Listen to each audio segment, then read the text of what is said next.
We are now streaming live on Facebook. Okay, good deal. It says we are. Yep. Hey, everybody. All right. It's Elizabeth and Kim with Heartland. Hi, everyone. Welcome. It is Thursday, April 2nd, 2020. We are now, how many days are we now into this COVID-19 reality? I don't know. I've been home since like the 13th.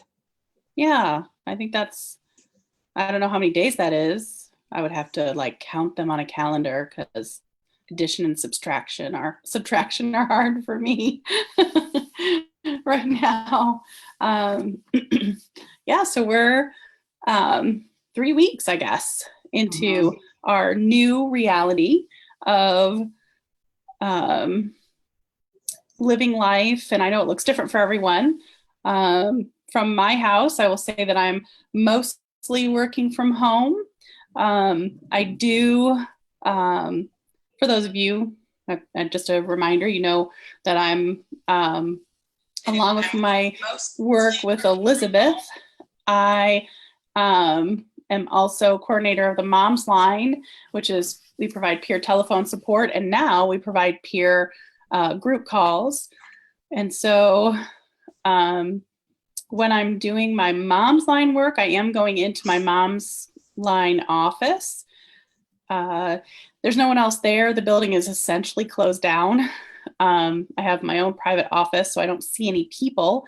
I drive there and park and essentially walk right into my office without seeing a person, which is strange. Yeah, and you know, and I do that a few times a week, but the rest of the time I'm here at home. So is my husband working from home, and my youngest is home from college. And, you know, we're all just trying to figure it out as everybody accesses technology and does their work on all these new, or maybe not new platforms. I've used these platforms before, but never as much as I'm doing it now. And so, you know, just we want to check in and see how everybody's doing. So my check-in is that I'm right now in this moment, because I'm in action doing something that I love to do, which is support, you know, be a safe space for other folks. Being in action feels really good. If we were to check in with me when I opened my eyes this morning, it's a harsh reality every morning. I wake up, my sleep is disturbed, my dreams are not good. They're not nightmares. They're just like a series of trying to figure things out, because I think that's what I'm doing during the day, is trying to figure out what the F is happening. And so waking up is harder than it used to be. And I say harsher, I guess, than it used to be. And, you know, and then it's like, what is on tap for the day, and get myself going. And then that helps me feel a little bit better. Trying to acknowledge where I'm at, noticing, being aware in my meditation. And so I have a whole practice in the morning that I've always used, and that I'm using even more and adding more into it, infusing more things into it to help myself. Used to be that I needed about 2 hours to like get myself ready for the day. And that was my meditation, exercise, you know, the whole thing. Now I could really use 6 or 8 hours, but that's not realistic. And so still trying to do my 2-hour process, and get ready for the day. And then, you know, be in action, accept whatever it is I need to be accepting for the day, because it seems like the realities are changing all the time. And you know, regroup, and then really acknowledge what it is that I need, which, because of this exhaustion thing that has set in. So I've been talking about that a lot this week with moms and in groups. And for me, just being kind of exhausted, it shows up, and all of a sudden I feel like my eyes are so heavy I can't even keep them open, which I didn't used to experience that prior to these last couple of weeks. At first I was trying to push through it. Now I'm acknowledging that I'm feeling exhausted, and then finding ways to see if I can move something in my day or make a change so that I can either take a nap, go sit outside, but give myself some self-care instead of just pushing through. I want to be aware of my, what I'm doing to my own immune system when I'm not acknowledging that I need to take a break, or that I might need more rest during the day than I usually allow myself. So that's kind of where I am. I'm just kind of figuring it out and really trying to remember to care for myself so that I can be who I want to be in the world and, be of support and service to others. Good. I'm happy for you. That's where you're at. I'm showing up very authentic today, and I don't feel good emotionally, and physically. But I'm not trying to say I feel sick or anything, but I don't feel well, and I feel like I'm on the verge of tears, and I'm really, really tired, and my sleep is all out of whack, and I think it's just piling on because nothing, it's business as usual in our house, and everyone's kind of getting used to their online school routines. And, Mike moved his home office because my sister's been staying with us and will hopefully be, living with us for a while. So everyone's kind of gotten into their routine of like a work day.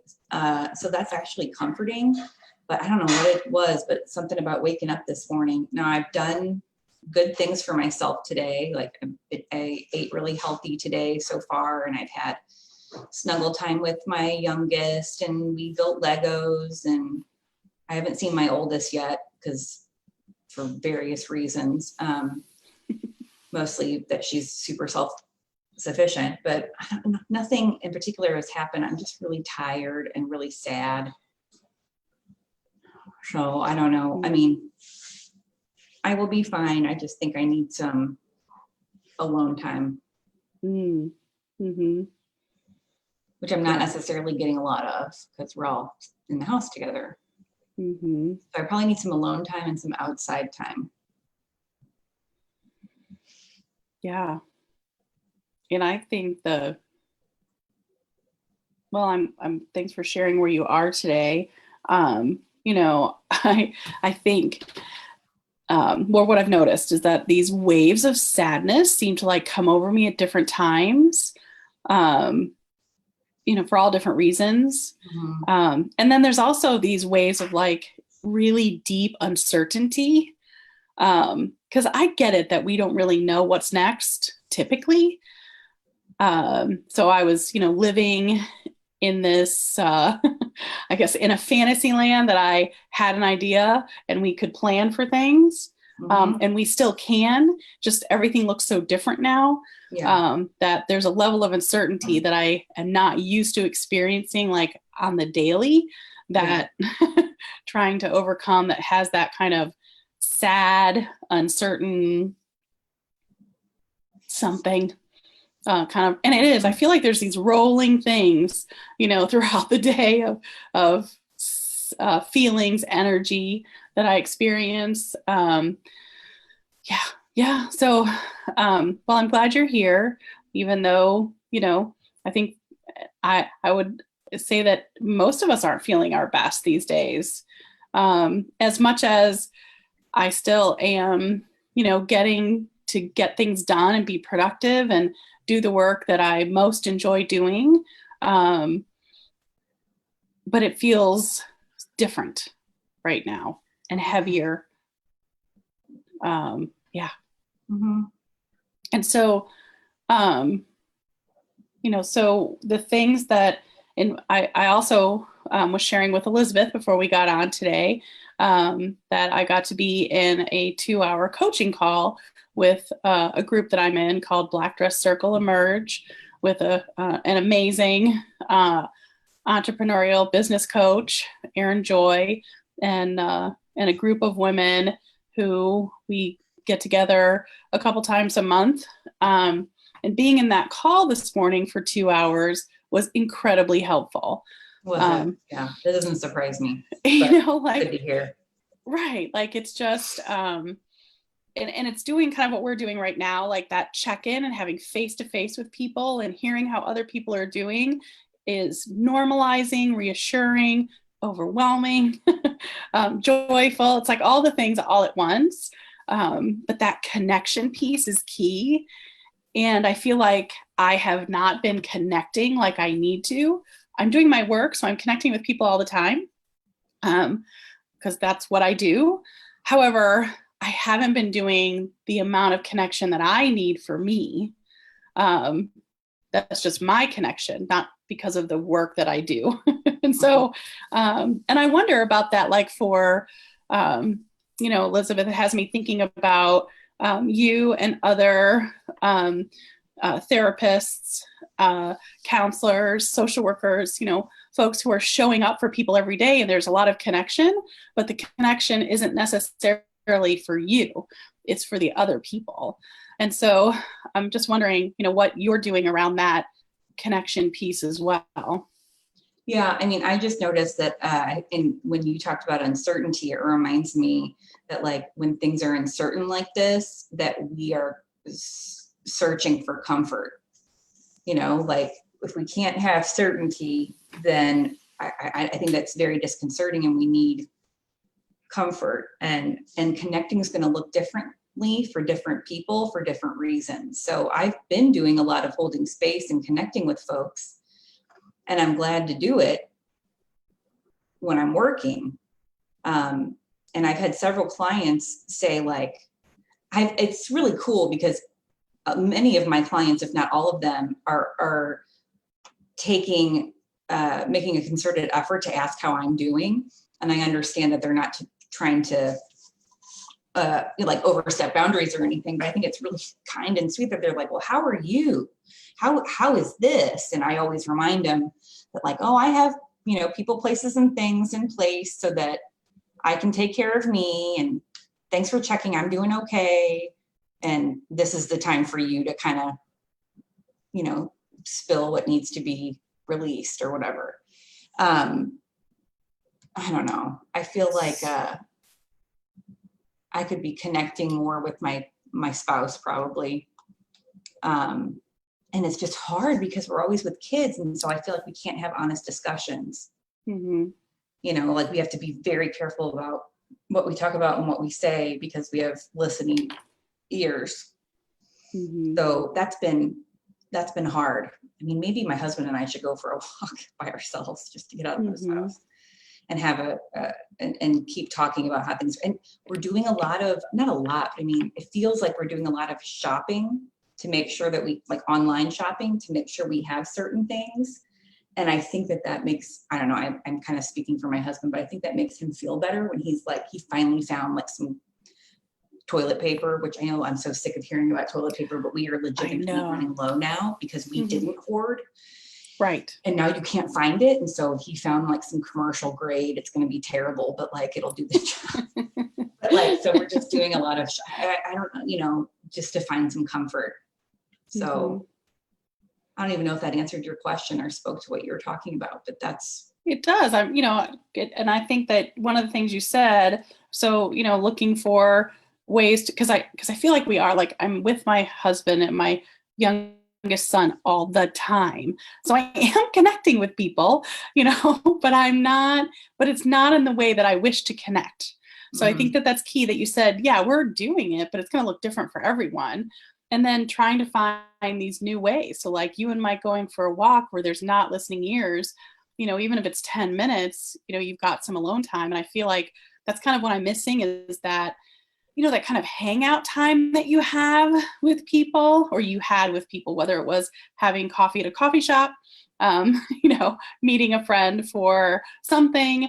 We're not doing that anymore, right? I miss our meetings, like our coffee meetings, and I miss seeing my friends. Yeah. I know everyone does, but like, that's kind of really where I am. I'm just kind of like, it's got me feeling down.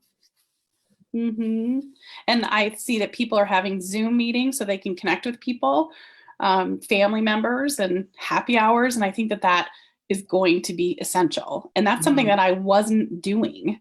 Because I was like, wow, God, I'm with people all the time and I'm connecting all the time. That should be good. No, it's not the kind of connection that I need. And then there's also that alone time that you mentioned. So like that break, like going to be alone. I'll tell you, I'm grateful that I get to go to my office because I am alone there. So even though I'm working, I am completely alone. Like there's no one else around. And so, you know, that piece I'm enjoying a little bit is being able to escape. I mean, it feels like an escape. And so, because there's, I mean, I'm escaping, you know, watching way too much TV. I'm reading. I always read a lot. I love reading. So I read, have I mentioned this before? I read romance, vampire, like smut. I love that you just shared that. And so, everybody knows that. But, you know, and I love like Nora Roberts and more than Harlequin novels, if that is even a thing anymore. And so, you know, so I'm finding my escapes, but it's the connection piece and figuring out how to make that happen in a meaningful way for me right now. That's been missing. And I like that you said, Elizabeth, like, you know, I ask my clients I tell my clients when they ask how I'm doing that I have the people, the place, and the things, the people, what did you say? Yeah, people, places are in place that I need. Like I have the things that I need in place. I don't want them to worry about me. Right. Of course you don't. And then I want to go back to like, so, you know, like I know I can say what I have in place, and maybe to share what you have in place, and then maybe some things that like we're identifying more things that we need. So I think for those of us who are putting out all of this energy to hold space for folks, it's like we're going to have to keep upping our game. Right. And so, you know, I'm back in therapy weekly. It's happening by phone call, but thank goodness. And so I was just upping my therapy game and doing it once a month prior to this all happening. And I'm like, oh, okay, so I'm going to need weekly, if not like bi-weekly therapy or twice a week. So right now, it's weekly, and thank goodness. So I've had therapy this week. I had a 2-hour coaching call this week, and that was yesterday and today. So I feel like, great, I've got 2. And so, you know, so what are those things that you have in place that are working for you in this newer, and I don't even want to call it normal, because this is not normal, and this is not going to be how things end up, but in this newer reality? Yeah, I feel like I hope our transmission isn't interrupted because it looks like it's frozen. Oh. I mean, I feel like I'm doing all the right things. I'm taking hot baths with Epsom salt. I'm trying to eat whole foods. I'm getting outside every day. I'm doing a lot of, like, you're reading trashy vampire novels. I'm embroidering anything that will sit still. Like, I will embroider you. And so I'm kind of like, oh, plus it just gives me something to do with my hands. It's not eating or mindlessly being on my phone. So I'm just like this all the time. Like this is what I do. And I have like 3 or 4 different hoops going at any one time when I get bored with one. So I have, and this is a good point, right? Like I have my people in place, people, places, and things in place, but I need to be utilizing them more. And I'm also reminded that, like, this is gonna sound real cheesy, but like, I think the connecting I need right now is some self-connection. I think I just need some alone time to kind of I can give myself a pep talk and I can get myself where I need to be, but I think I need to do it alone without any interruptions. You know, and so, and my family can give that to me. That's not impossible. So I just need to prioritize it. Right. Yeah, it's, you know, I haven't, yes, like everything you said, like that I need, you know, your self time. And I think for all of us to figure out like what those things are, and to be, you know, checking in with ourselves. So one of the things I've been doing in the morning, because I'm waking up and there's like this harshness to my wake up. Um, and so I'm doing a reality check in the morning. All is well. I'm healthy.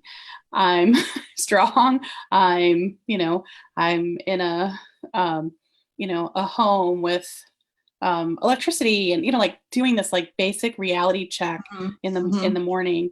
Almost like gratitude check. Yeah, it is like a gratitude reality check, just so that I can start the day with, some, I don't even want to say it's optimism so much as it is just, I don't want to start off feeling overwhelmed. Yeah, and it sounds grounding. Yes. Mm-hmm. And so, figuring out what those things are, noticing, acknowledging what it is we need. And even if we can't give it to ourselves right away, it's still okay to acknowledge it. This would be really helpful. Maybe I can't do it right now. But I can get ready for it, or I can put it on my list, because this works. And so, or I think this would work. That's the other piece, right? So we can acknowledge, we can think we know what we need, and then, and then this other thing that keeps coming up is acceptance for me, is like just accepting this is where things are, not that I'm giving in to anything or like it. What? It's not like you like it, but no, acceptance doesn't have to mean you approve. But I'm not pushing against it. Now, I all day long am having to be aware of that, because I was like pushing, and I think that was adding to my exhaustion. And so now it's like, okay, I'm just accepting. Right now I'm feeling exhausted.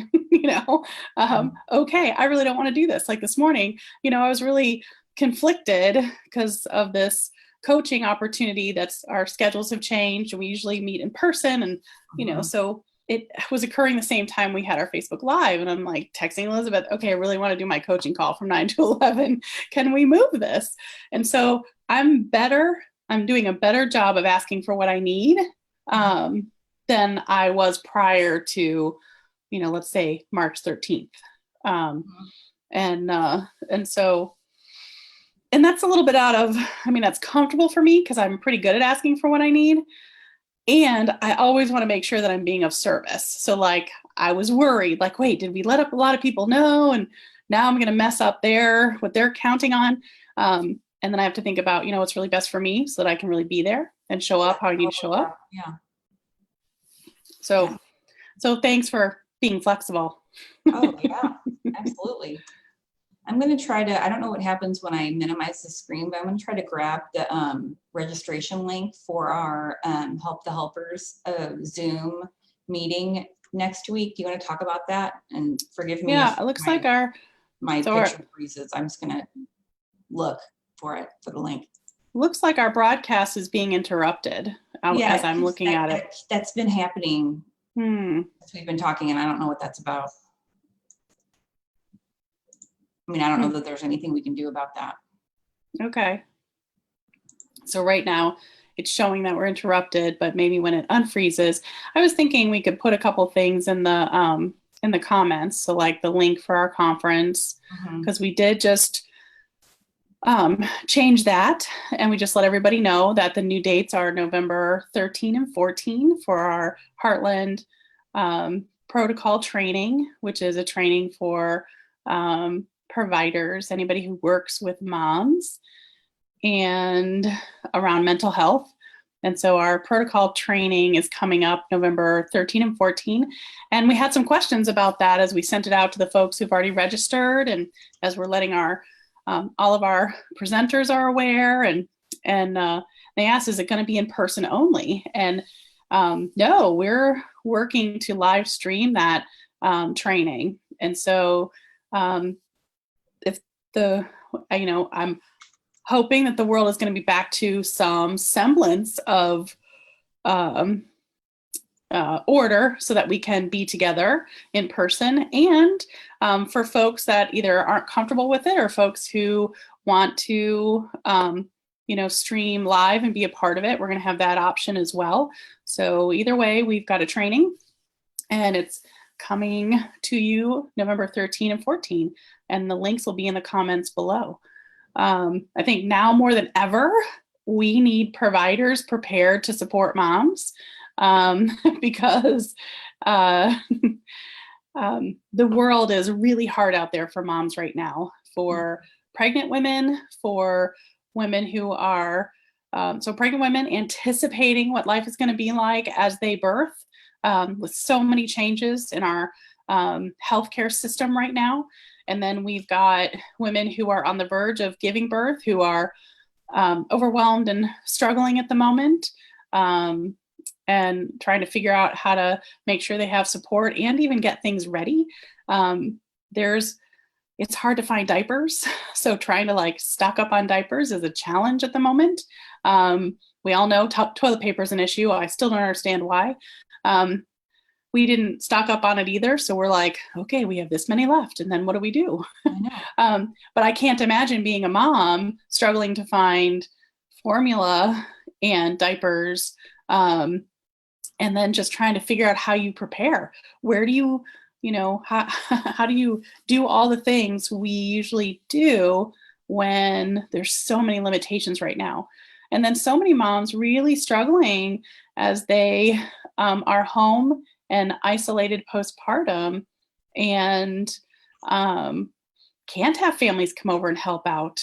I was isolated and I could have had all the help in the world. And now the folks who new families typically count on to support them, grandparents, aunts and uncles, even sisters. How I'm really glad to hear that your sister's there with you, Elizabeth. But so many families, that's not an option. And so coming home with a new baby to a huge lack of support. So we know we're going to have a lot of moms. We already have, the numbers prior to March 13th were 1 in 7 women would experience some form of mood and anxiety. And now we're looking at, I don't know what. Yeah. I don't even know that I'm sure the people, at the high levels here who look into this and do this research are considering it, but we know that the whole world is going to be traumatized, is in the midst of trauma. And then we've got our moms, and moms are holding the world together. They're still the go-to people, as we're watching all these Facebook lives and Zoom meetings, it's the moms who've got kids on their lap and they're, taken care of. And so moms are still the main caregiver and in the midst of all of these things that are happening. So I know I'm preaching to the choir, but the whole point of this is we have to be prepared. So for our providers who, haven't taken a training yet, are looking to find some simple strategies for standing in empathy and working with moms, and helping to assess them and get them connected, this training is for you. This training is,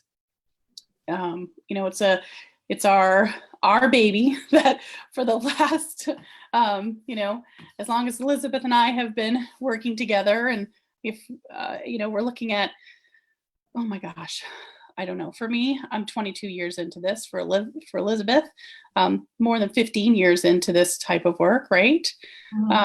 And so, the two of us together have spent quite a bit of time, and it's not just the two of us. We're talking with moms. We've been talking with providers, and come up with this training that assists providers who work with moms, so that you can really be in an authentic conversation and then help mom get those levels of service that she needs quickly, and then also being able to check in with her. So Elizabeth, I could talk all day. And I've had caffeine today, which I don't do very often. I usually am doing some form of green tea. I did full on black breakfast tea. So yeah, maybe that's part of my problem, is I haven't had any caffeine today either. Well, we keep pausing. I feel like we should And I'm trying to post links for the registration, and it's just really, really slow. So, but those will get posted. So if people watch this after the fact, they'll see that link for registration. Okay, great. Well, we're at about our 30-minute mark. And so things we want to remind people of: acknowledge how you're feeling. Accept that this is hard. Mm-hmm. And then be in action. Even if that's one thing that you do for yourself today, stand outside, breathe some fresh air, but that acceptance or acknowledgement of where you are, acceptance, and then take an action, be in action. And let us know what it was that you chose to do that was helpful for you. Like, let us know what that action was. I think everyone's looking for different new ideas to like try just to get some diversity in their routine. So let us know what you're doing. And we look forward to seeing you next week. Register so that you can be included on the Zoom call of providers to talk about how they're doing and how their caseloads are doing. And we hope to see you next week. Thanks, Kim. Thanks, Elizabeth. See everyone next week. Bye. Bye.